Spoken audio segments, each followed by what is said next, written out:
Tonight, we're going to turn this building into a giant games console using a few of these and a lot of imagination.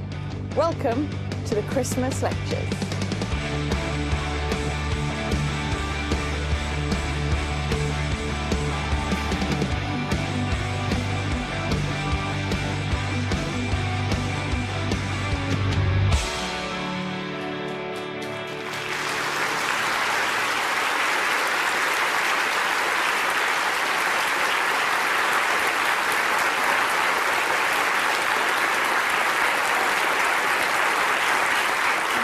To be hacking some amazing things tonight. But I'm going to show you something very simple to start with, just to get you into the hacking frame of mind. I'm going to start with a little bit of graffiti. Now, all the mobile phones we have these days, they're so advanced that they've actually got 100,000 times more memory than the computer that was used on the lunar landing. And do you know which bit I'm going to use first? The light. I'm going to show you something that maybe you didn't know about a fire exit sign.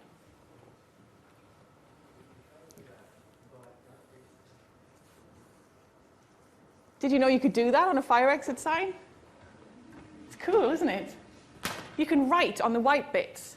Now, it fades quickly, but I think that's probably actually quite good. The material is absorbing the light there, so it doesn't emit it straight away. Now, there's two reasons I wanted to do that. First, just to show you that here is my fire exit. And second, just by understanding how everyday objects work, we can manipulate them. We can play with them. I'm Danielle George, and I'm a Professor of Engineering at the University of Manchester. And I want to show you that anything is possible with a little bit of tinkering and a little bit of imagination. So if I just peel off the green part of my fire exit sign, and instead of using my phone, I want to print a message using my homemade wand. But I don't want to do this.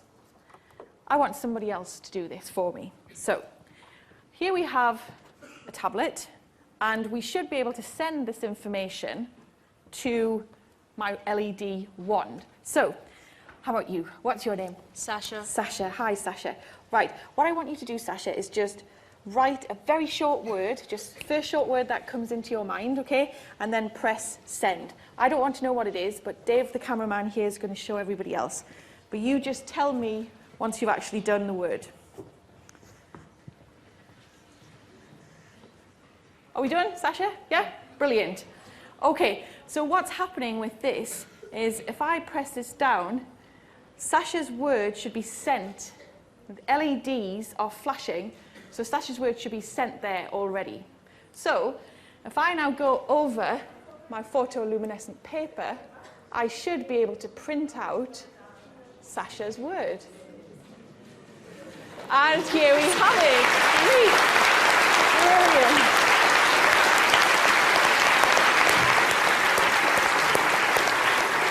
Checking out your word, Sasha? Yeah? Brilliant. Okay, now that was just a bit of fun, but that's just what the heart of these lectures are all about. I want to be using some simple electronics, simple components that we all have around our house, and combining them with some coding, with some software, to do something really exciting. Now, the building blocks of technology are all around us and in our grasp. And the great thing is, you don't need a laboratory. You can start to address many of the engineering grand challenges that we have just by tinkering at home. Your garage, your bedroom, your kitchen table is your laboratory. In these lectures, I'm going to be taking three everyday components that we take for granted every day: the light bulb, the telephone, and the motor, and showing not only how they work, but what problems we can solve with them. So let's get started with the light bulb. Now, as a girl from Newcastle, I'm very pleased to say that this was invented by a Geordie, by Joseph Swan in 1879. And I want to honour this great invention that we take for granted every day by setting ourselves a grand challenge. Let's do something amazing with the light bulb that Swan could never even have imagined in 1879. Now, who likes to play computer games? Oh, lots. Good. You're going to love this lecture. So, drum roll, please. Sounds great. Tonight, we are going to turn a London skyscraper into a giant games console. This is the Shell Centre at London South Bank, and our aim is to turn all of the windows into a giant computer screen and play a Tetris-style game on this. Now, this actually makes me quite nervous. So I want to know how nervous it makes you feel. How confident are you we can do this? So by clapping, I want to know how confident you are. Can we do this? So, can we do this? Wow, okay. Pretty good. Excellent, well. I tell you, you're a lot more confident than I am at the moment because I know how many steps we've got to go to do that. But I love your confidence. But before we break that down, I need some help playing this game. I need someone to get ready and go out to that building to be able to control our skyscraper. We've got a taxi waiting outside, and I need someone to jump in there right now and link up live with us from the Shell Centre. Now, you won't get to see the rest of the lecture, I'm afraid, but you would be part of something amazing. You are going to be part of Christmas lecture history. So, hands up. Who would like to go now? Okay, you down there. Yeah, brilliant. Okay, give them a round of applause.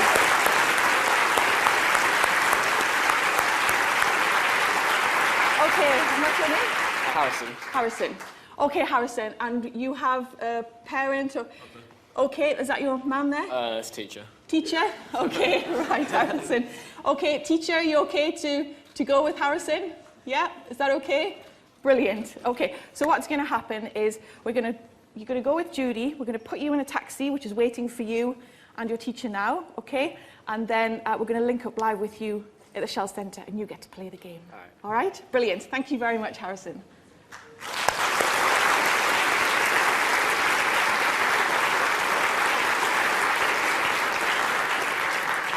Okay, whilst Harrison is on his way to the South Bank, we need to think about the steps we need to take our crazy idea to actually playing a game on the skyscraper. And we need to do it in less than an hour.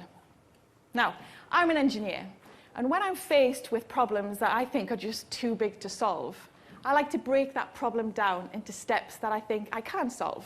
So, let's break it down. First, we need to turn the building into a screen. Then, we need to be able to code that game. So we need some software as well. Then third, we need to make a controller, some sort of gamepad, in order to play that game. Then we'll be going live to Harrison at the Shell Centre to play that game. And hopefully, he'll be there in that taxi that was waiting for him, so he'll be waiting for us. So we've got less than an hour to do all that. Okay, right, let's get started with step one. Now, the key to this is finding a way to turn that building into a giant screen. And we can put anything on screens. We could put on my screen here a lovely image of the Shell Centre, or images of giraffes. Or we could even put the photographs that were taken of you guys this evening. Brilliant. Oh, that's a good. Excellent. Are you recognizing yourselves? Excellent. Some of you look very happy to be here. That's good. And it doesn't matter how far away those screens actually are, or how big or how small those screens are. They're all controlled by the internet. And that includes the big screens. You know the big screens that you see when you're out maybe shopping in Piccadilly Circus? like this big screen out near Piccadilly Circus. We could control that from right here. And that's exactly what we're doing right now. Look at where your photographs are, Piccadilly Circus. This is a live picture. It's brilliant. So the people on this bus will be looking at your faces at Piccadilly Circus. I think you're going to be cheering up a lot of shoppers this evening. They look brilliant. So you're famous. You're out there already on a giant screen. But I think we need to understand how screens like this one work. So if our cameraman was to zoom in even further onto these screens, we'd see something that looked a little bit like this. We'd have hundreds of LEDs, or light-emitting diodes, all arranged in a grid. So on this screen, we have 32 by 32 pixels, or picture elements. And I should be able to display anything on this screen. So I should be able to just show you some information that I have already on my laptop. Or I could just show you what's in my picture gallery, or what's on my desktop. And you can see all of these LEDs are reacting to what I'm doing on the laptop. So if our aim is to turn our skyscraper into a giant screen, I think working out how our small screen works is a pretty sensible first step. But how do you turn a light bulb on if you have a grid of lights? Well, if we zoom in even further and take just a 4x4 section of our grid, we can just see the basic elements, which are really just some light bulbs. Then we'd need a mechanism of making them turn on and off. Now, I could just build a switch for every light bulb I have, and that's okay for this because I'd only need 16. But for my screen here, I'd need 32 by 32, which is 1,024 switches. And for the Piccadilly screen that we've just seen, wow, I'd need hundreds of thousands of switches. So it's not very efficient. So I think we need to understand how screens actually display an image. So I need a volunteer to come and help me do this. So yes, you down here. Okay. What's your name? Charlie. Okay, Charlie. We stand here. Okay. Now, Charlie, we've got a light here that's already switched on. Okay. If we wanted, say, to light this bulb, what do you think we'd have to do? Have you got any idea? Make a switch for that bulb. Yeah, so we've got these two things here. What do you think we could do? Well, they've got a little dial on them, so move it. Yeah, go on, try moving that one then. Brilliant. And if I do the same with this one, it moves it across there. Excellent. So we've managed to go from here to here. Good. And if we want to go back to there, what would we have to do? Move that one again. Move this one again. So all we've done is just given this switch a different message. So, and the clever thing about this is, Charlie's only had to use 2 switches to do this. And this is how small screens work, and actually much larger screens. The computer breaks down our picture into pixels and tells our switches which lights to light up. But Charlie, I think we've got a bit of a problem here, because we can turn one light on, but how do we turn all the lights on at the same time? How do you think we could do that? Can we do it with this? I'm not sure if we could do it with this. What about if you move that really, really fast? Would that work? Well, yeah. Well, try it, yeah? Should we try it? We like just trying things. So you try that one. Okay. Yeah, and I'll try this one. Now you see, well, we're definitely moving it. We're definitely switching that light. And maybe if you switched fast enough, we might see an image. But I don't think you and I are going to be able to switch fast enough here, are we? No. So I think I'm going to need something else to help me. I think I'm going to need a bicycle to help me explain this. But thank you very much, Charlie. You were an excellent computer.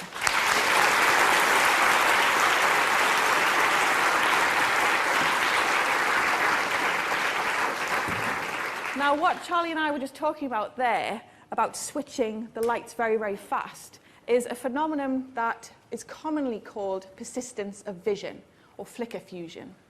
And I'm going to use this bike to help me explain. Now, you can see this bike is slightly different. The back wheel has been hacked here. And basically, the owner has turned the back wheel into a screen. So what we have are a bunch of our LEDs, our light-emitting diodes down here. And then we have a little microcontroller, so a little computer in here. And then we also just have a little bit of software that's already been preloaded. And we have 3 of these strips on our back wheel. Now, I know what you're thinking. Surely that's not enough to form a screen, is it? We want to be able to see an image. So if I spin this wheel slowly, I can see I'm having some sort of input. I am affecting that. I don't know about you guys in the front there, but I'm not seeing an image yet. Are you? No? I don't think I'm going quite fast enough. So I think we need to go a little bit faster. Now, I'm not going to get on this bike, but Andy, my friend, is. So hi, Andy. Get yourself on there. The Royal Institution's very own answer to Bradley Wiggins is going to ride for us and see if we can see an image. So nice and fast, Andy. Okay, yeah. Brilliant. Now, can we see something? I can see something from here. It says Christmas lectures. Can we see it? Yeah? Brilliant. So what's happening there is all of the pixels are not lit up at the same time, but they flash so quickly. Oh, brill, there's a light bulb as well, yeah. That we're getting that perception of continuous light. So it looks like all of them are lit up at the same time. That's brilliant. Thank you very much, Andy.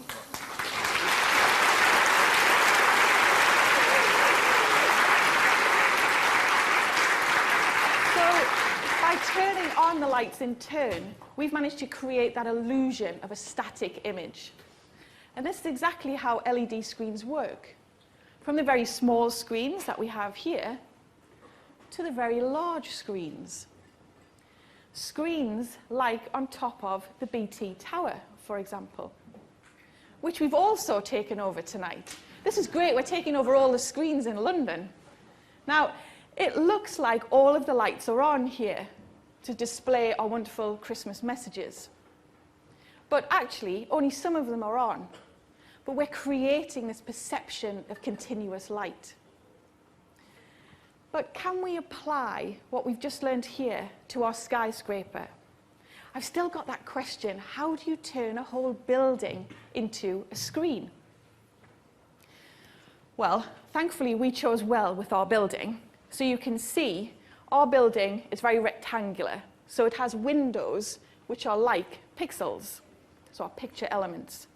And we have 13 floors and 14 windows on each floor. So 13 times 14 is 182. We all knew that, of course we did. And all the parents knew it, I'm sure. So we have 182 pixels. And like our small screen here, we need lots of lights. But we also need ways of controlling those lights, of turning them on and off. Now, the Shell building already has lots of lights in them, but they're all controlled floor by floor. And we need to be able to control them window by window. So unfortunately, we had to start from scratch. We had to put a lamp and a bulb in each of our 182 windows. And they were all delivered to right here at the RI. And we can see here 182 boxes, 182 lamps being delivered. It took everybody to try and get all of these boxes and start unpacking all of our just simple lamps here. But now we need 182 light bulbs. So let's go back to Swan's incandescent light bulb. Could we use these? Now, the great thing about Swan's light bulb is it's really easy to see how these work. If we just take our first bulb here, we can see just our normal tungsten filament inside, and the metal is tungsten because it has a very high melting point, and that's important. So when I plug this bulb in, what we see is the current has been passed through the metal in our light bulb, and that heats up the metal, which makes it glow. Now, the glass is actually quite important for our light bulbs here, but don't just take my word for it.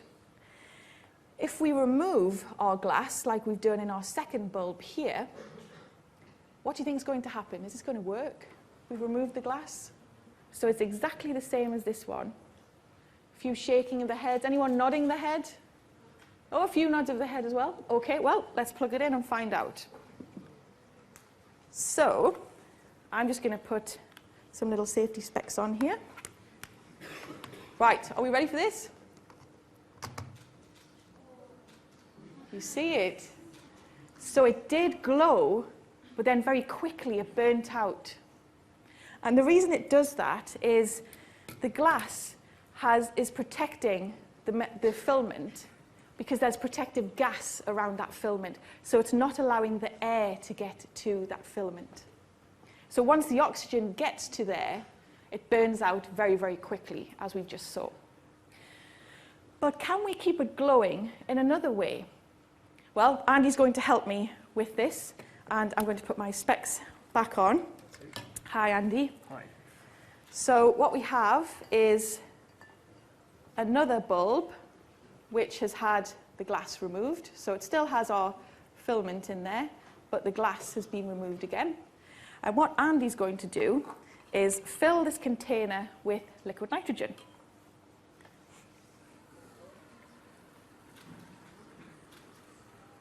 Liquid nitrogen always looks really good, doesn't it? Right, so if I now dip my light bulb in the liquid nitrogen, so it's completely covered, and then I turn it on, is this going to work? Yeah? Let's see. It works. Not only does it light up, but it stays lit up as well. And the reason for that is the liquid nitrogen is pushing the oxygen away from that filament. So the oxygen is not surrounding our tungsten metal anymore, so it allows it to keep glowing. Great, thanks very much, Andy.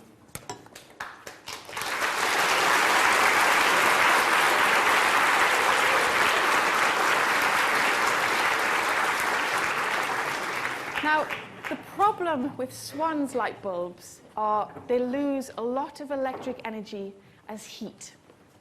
And we need not one light bulb, we need 182 light bulbs. So we needed something much more efficient. So we decided to look at LED bulbs. Now, they're still quite expensive, but they're much better at converting electrical energy to light energy. So they use much less power and they don't get as hot. So that's what we did.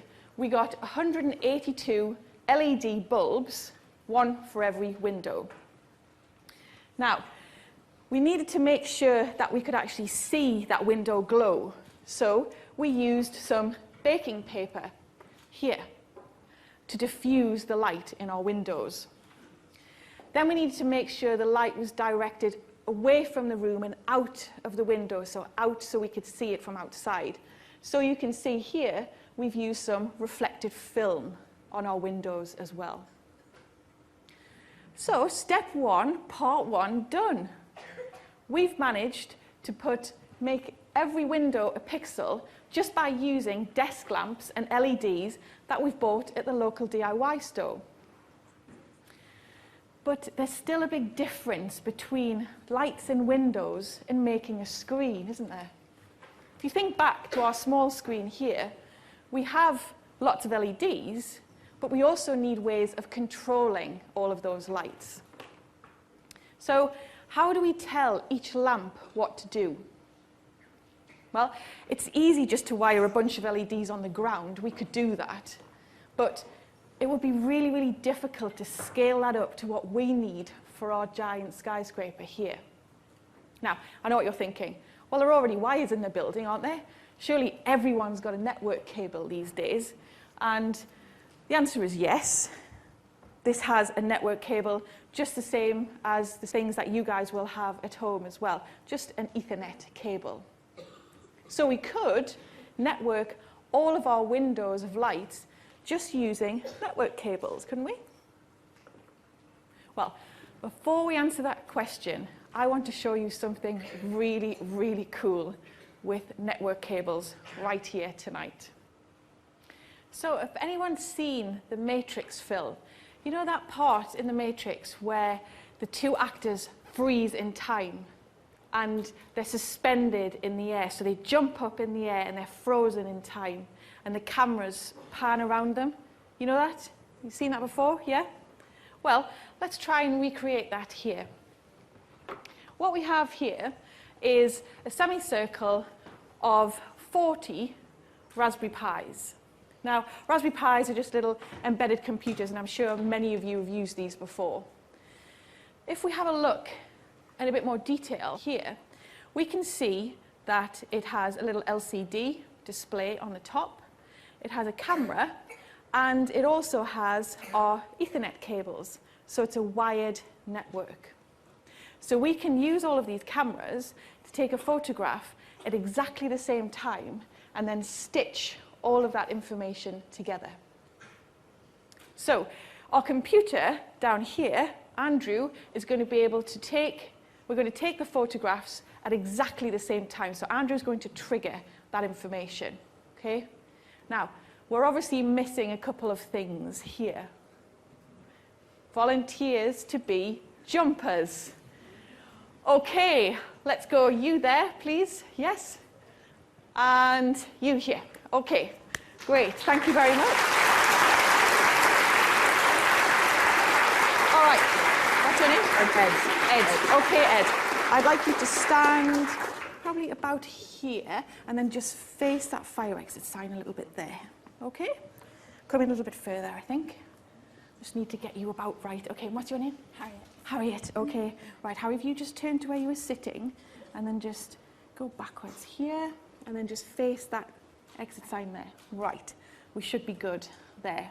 Right, now hopefully you guys are good jumpers. Yeah?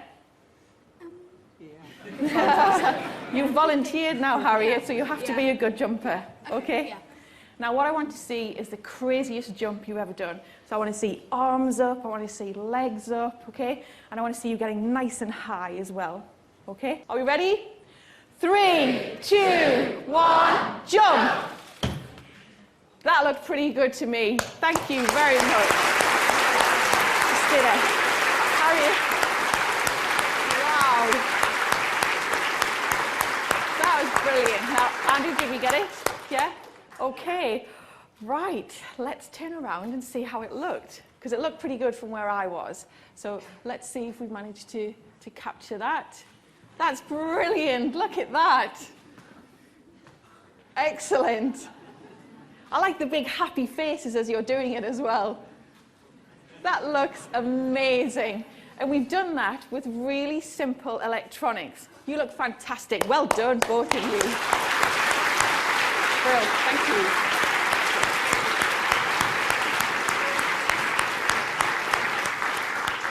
And that's a great way to show a wired network and what it can do. But unfortunately, we can't plug our lamps straight into a network point like we could with our little embedded computers.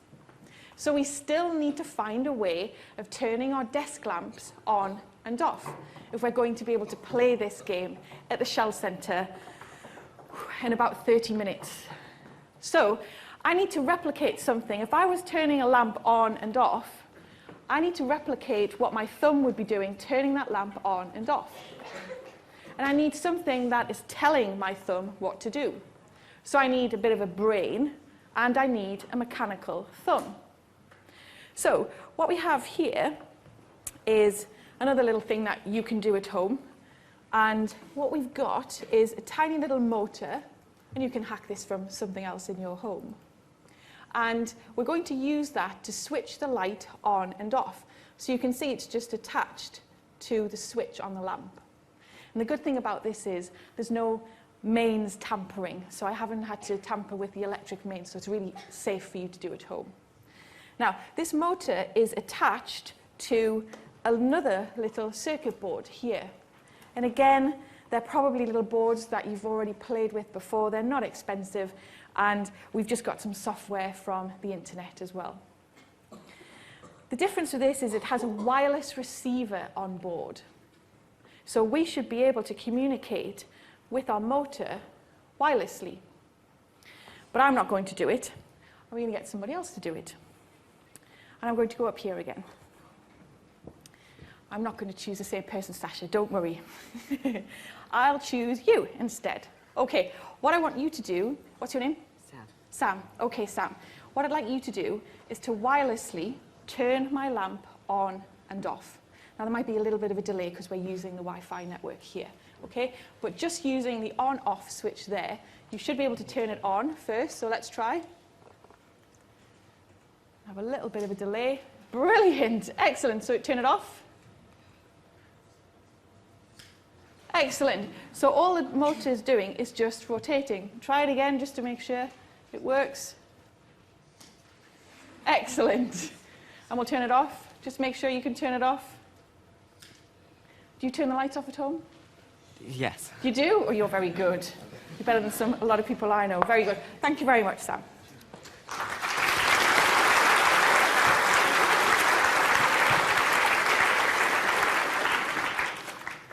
Okay, so what was happening there was Sam was using the Wi-Fi signal, which turned the motor on and off, which allowed the switch to then switch the light on and off. And this is something that you can try at home. Now, I've mentioned something there that we haven't really talked about yet, which is Wi-Fi, or a wireless signal. And this is going to be crucial to making our Skyscaper game work. Now, our switches will rely on Wi-Fi signals to turn them on and off.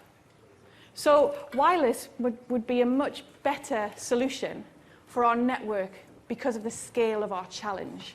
So instead of using our wired network now, our Ethernet cables, we can use a wireless network.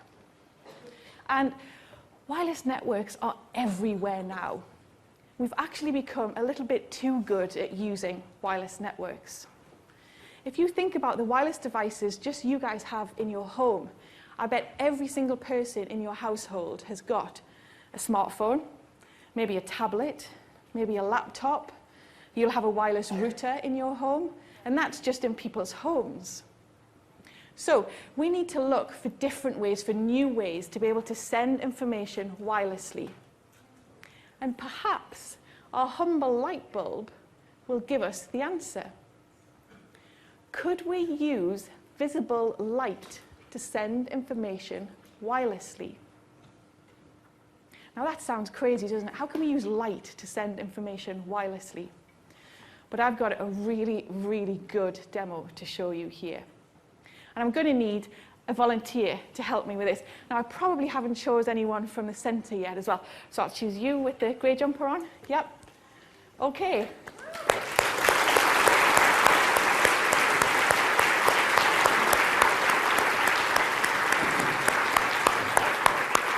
Okay, what's your name? Roisin. Roisin. Okay, Roisin, if you want to come and stand over here. I really like your necklace as well. Good light bulb.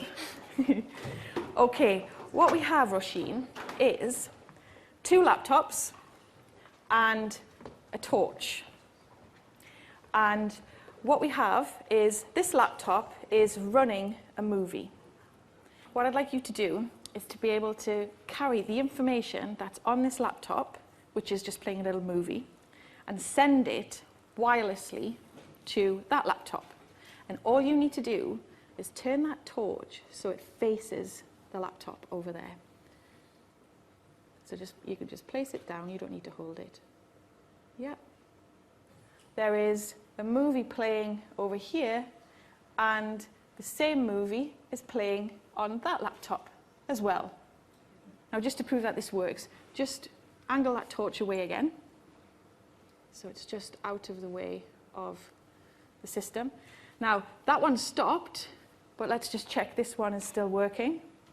Come around here. So yeah, the video is still playing here, but it's stopped over there. So we've stopped the movie by just removing the light. Now shine it back again just to make sure we've got it.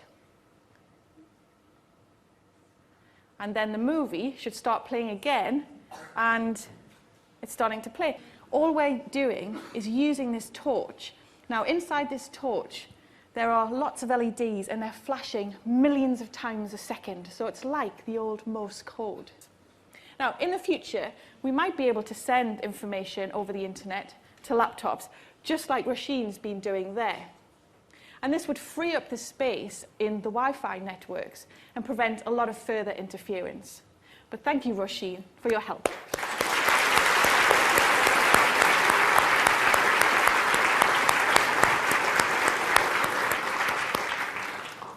Now, sadly, Li-Fi was a little bit too advanced for our Tetris game. Because if we shone lots of lights like Roshin had there, we wouldn't see our own Tetris-style game lights. So we could fit servo switches to every lamp and send a Wi-Fi signal instead of a Li-Fi signal. But our router only works over a very small distance, and our building is actually pretty big. So we need something bigger, something stadium-sized. So is everyone wearing their wristbands? Yeah, everyone hold them up in front of their face like this. I feel very left out because I don't have one. Right, can we dim the lights, please? And can we activate the wristbands? Wow, that looks amazing. Oh, I don't feel so left out because the parents and teachers don't have them either. But it looks pretty good, doesn't it? Looks fantastic. Right, these are called Xylo bands. And to help us explain how Xylo bands work, please welcome Jim Regler. Hi, Jim. Hi. They look brilliant. Now, these look absolutely fantastic, Jim. This one is for you. Yay, brilliant. And this is a wristband that has LEDs all around the strap and a small radio receiver here, Yeah, okay. which we can control using this remote control. Right, okay. And if you would like to press some buttons on the have a remote control, go, so if you yeah. press this button here, they will turn green. Well, And if you press this button here, they go red. fantastic. And if we press the glow button at the top, they will all start to glow nicely. This looks brilliant, by the way. Fantastic from down here. Okay, now I know you can actually group these as well. Yes. So how do the wristbands know which group they're in? What we can do with the wristbands, we can tell them which group they're in by zone, and I can demonstrate the zoning by pressing this button here.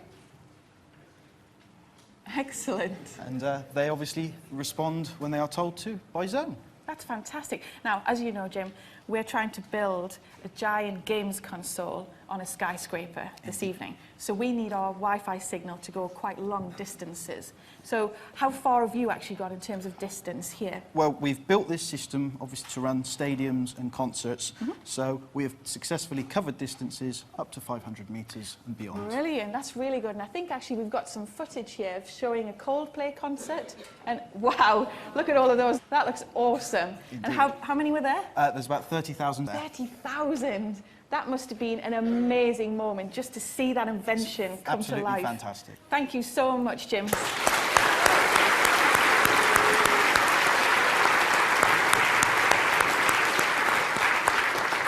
Now, I don't feel as left out now. I have one now, that's good. And it looked brilliant, absolutely fantastic, even just 300 of us. So imagine what it looked like with 30,000 of them. Now, we considered using these wristbands because they've got LEDs as their lights. We can control them wirelessly from a central point. We can even control them individually or in groups.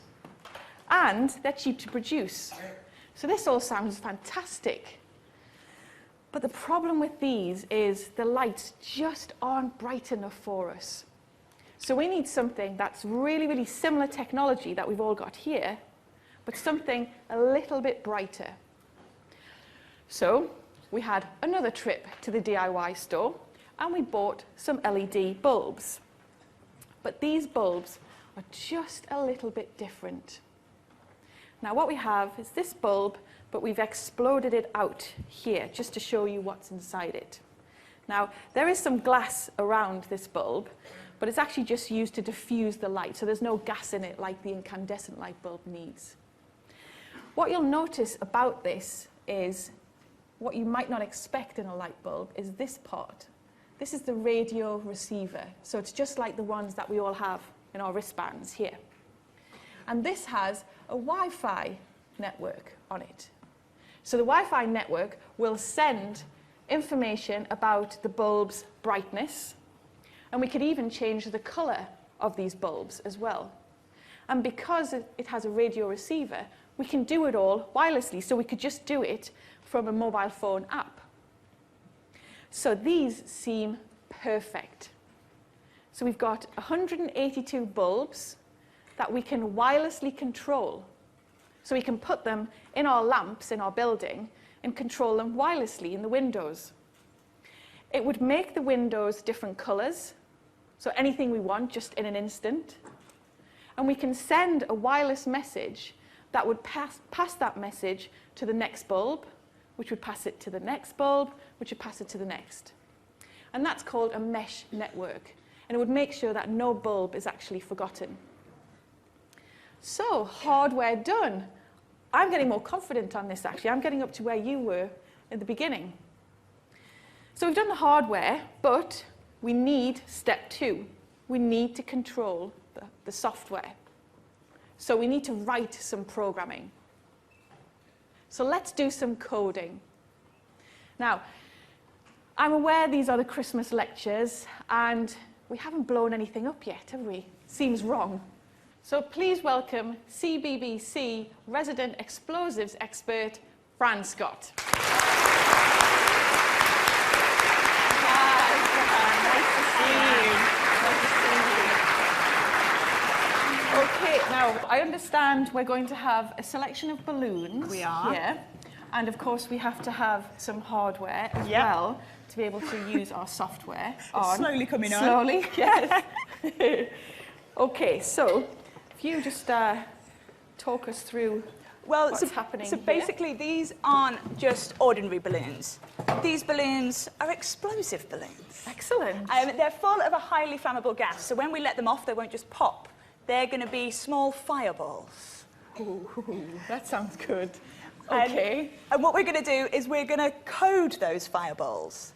Because all that coding does is it's a way to tell a computer how to take an input and convert that into some kind of output. Right, okay. So how do you start writing code like that, Fran? Right. Well, the thing is, to start with, you need input. So inputs usually for an explosion are a big red button. Yep. Here, we've got our small blue button. We like to be different. We That's do. good, good. So that's going to be our input, but we need to code our input. So if we just look up at the screen now, that is our code that we're going to use to tell a computer what to do. Okay, And brilliant. it's in Python, which is a programming language. And if we just look here at that white text, it says that the blue button is allocated a number. And that number refers to digital switches within inside our small computer, because this is what we're going to use to set the explosions off. Okay, right. Different numbers mean different switches. Right, yep, got it. So blue button, number 22, and all we need to do is go down to this part of the code where it says input chosen. We delete the words input chosen, and we need to put in our number. 22. Okay. Yep, Simple. that's good. Okay, right. And I see we've got an input, so that's good. Yep. But now we need outputs, and I'm guessing the balloons are the outputs? They are. You can have an output Cool. that's a screen, or you can have an output that's exploding balloons. Right, excellent. I've gone for exploding balloons. We like it, good. And these are programmed to go off 1 second after each other. Okay, so we need to order which way those balloons are going to go off. Exactly. We haven't programmed that bit yet. Okay, so I think these guys should. I think they choose should. that. Right. Okay. So we need to choose which colour balloon goes off first. Okay. So we've got yellow, blue, green. So have a think about which one you want to go off first. If you want the yellow one to go off, shout yes now. Yes. Blue. Yes. Green. Oh, green. I think green. Green. Definitely green. All I need to do is look at the number that green's allocated, which is 13. Okay. And I put that here where it says balloon 1. I just need to put in number 13 there. Right. And that switches that output on. But then, just like your switch before, I need to switch it off again. So, Sounds good. here, I put 13 again. Right. But that's the first balloon. So we need the second one now? We do. Right. Okay, so we've got yellow and blue left. Okay, if we want yellow to go off second, shout yes. Now? Yes! Blue? Yes! Oh, definitely blue. Blue, so number 12, I'll get yellow. coding that. I don't know what's wrong with yellow. Number 12 there. And then yellow is 13. So we put, no, yellow is 11. 11. So we put 11 there, and then 11 in this one. Right. Here. Brilliant. Now, I also saw something before, yeah, that's still up there. Now it says output 16, print boom. That Yes. sounds really good to me. What's that? Well, that's because these balloons, they're like our countdown to our final explosion, and that's why they go off 1 second after each other. Okay. But what we now need is our final explosion. Okay. So put those on. Right. Brilliant. And that final explosion comes from in here. And what we've got is inside here, we have got a balloon. And that balloon is full of an explosive mix of gas. So not just highly flammable gas, an explosive mix. Okay. So it's going to be loud. Yeah, And I'm excellent. just going to put that inside there. And inside the oil drum, it's going to be a little louder. Right. But I've got some things to just put on top of the oil drum so we can see the explosion. Great. Okay. Just Oh, here. plastic balls. Brilliant. Get ready to catch them, everybody. Okay. Oh, it's already.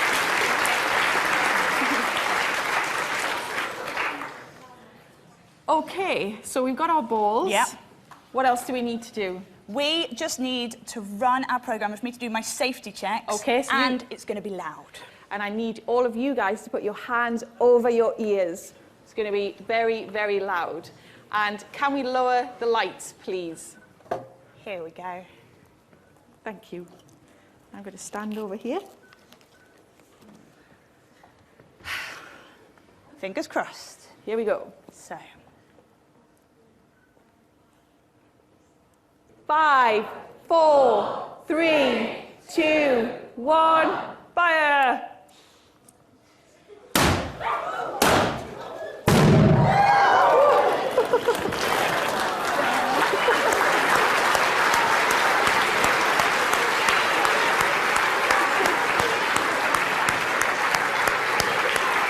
That was amazing, Fran. Okay, thank you so Thank much, you. Fran.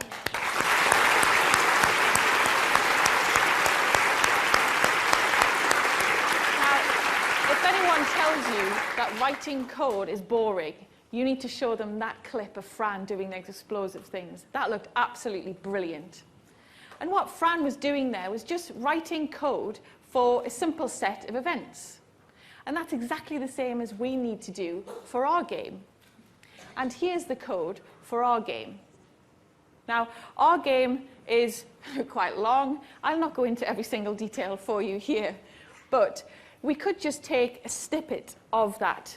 So we could just look, for example, at how we just clear the board and start at the top of our screen. Then we could just say, well, okay, let's just look at how we actually play, or when it gets to the bottom, how the code tells the building that it's game over.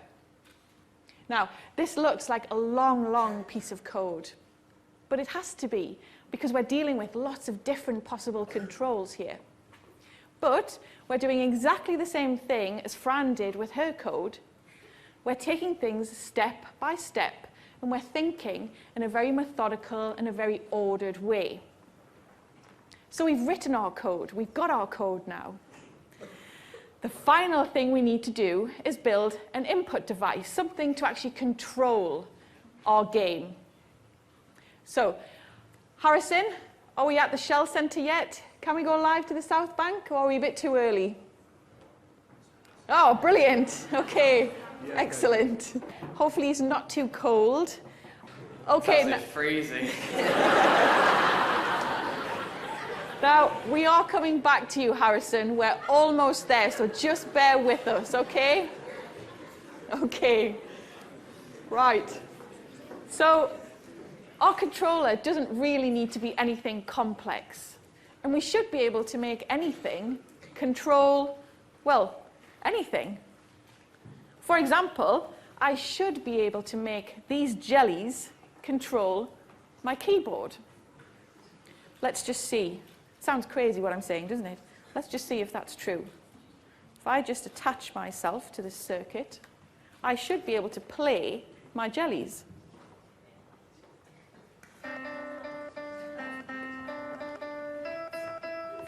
I can make a piano with jellies. Fantastic.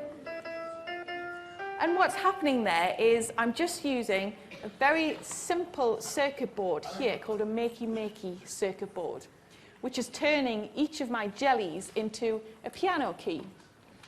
So that when I connect myself to this circuit, I'm completing that circuit by pressing one of the jellies. So I'm becoming part of that circuit. And the computer doesn't realize it's a jelly. It just thinks it's a message that's coming from its keyboard or its mouse. So I should just be able to play a tune. Or I'm a bit wobbly. Now, could we replace our jelly? Could we scale this up and replace our jelly with people, for example? Well, let's see if we can do that. Let's see if we can turn this front row here into a keyboard. So what I want you to do is just stick your hand out like a high five, and let's see if this works. So I'm going to connect myself to this circuit. Should we try and play a tune? Ready?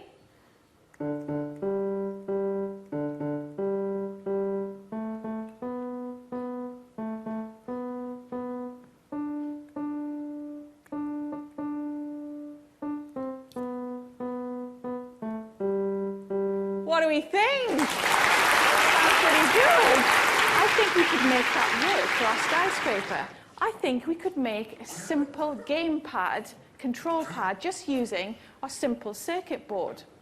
Now, we probably wouldn't use jelly. We could just use some special modeling clay that just sets here and just forms into a bit of a flexible plastic. So it's really good for making and fixing things. So we've just attached a blob on each of our clips here. So step 3 complete. We have our controller. So we have a gamepad. We are ready to play. Now, let's just recap here. We've turned our building into a screen. We've managed to control all of those lights. We've managed to code that game, so we've done some software as well. And we've just made a gamepad. So I think we're ready. What do we think? Let's go live to the South Bank, please. Okay, great. So the shell building is now in darkness, so that's good. Ready for our lights. Okay. And is Harrison there? There he is. Great. Okay. Now, do you have a gamepad, Harrison? Yeah, I've got it here. Yeah. Excellent. Now, I know it looks funny, but I assure you it works. Okay, we're all set. Is everybody ready for this? Because this is it. I have no idea if this is going to work or not. But there's only one way to find out. Can we turn all of the lights red, please? Fantastic, yes. We're controlling it. Can we turn them green? Brilliant. Excellent.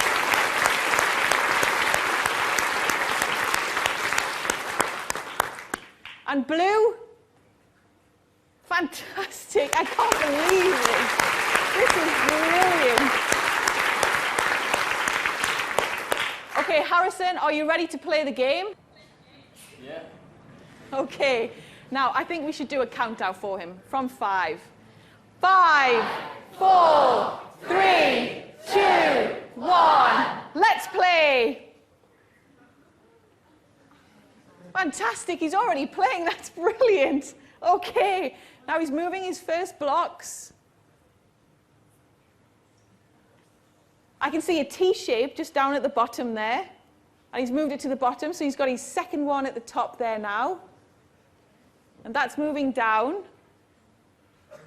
Now, I think we deserve to give the technical team that made that happen a huge round of applause.